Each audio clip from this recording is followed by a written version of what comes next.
Alors la perméabilité de l'intestin, c'est quand même quelque chose de très ennuyeux parce que d'un côté, ça va générer des intolérances ou des hypersensibilités à certains aliments, mais ça entraîne tout un tas d'autres réactions.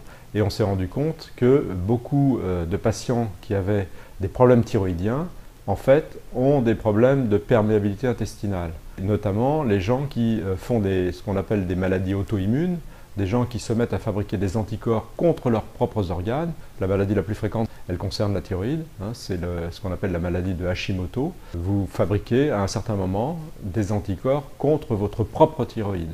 Et évidemment, ça amène à une autodestruction de cette thyroïde. Il y a plusieurs hypothèses aujourd'hui qui courent sur le sujet, mais l'une d'elles, et qui semble sérieuse, serait que par les jonctions serrées ouvertes, par l'ouverture des vannes, pénètrent dans le corps des bactéries, et parmi elles, une famille de bactéries qui s'appelle Yersinia.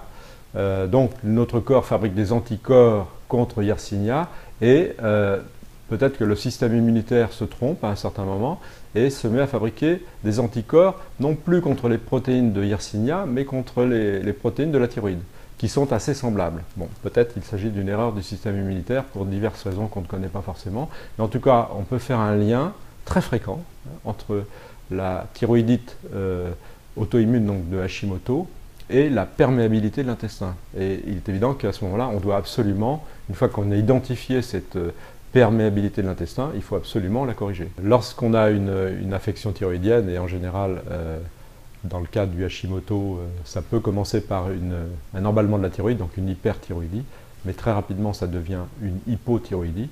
Et lorsque la thyroïde fonctionne au ralenti, eh bien, tout le système métabolique fonctionne au ralenti, et ça va avoir une incidence évidemment sur la masse graisseuse, puisque la thyroïde est indispensable pour l'élimination de la graisse qui est stockée.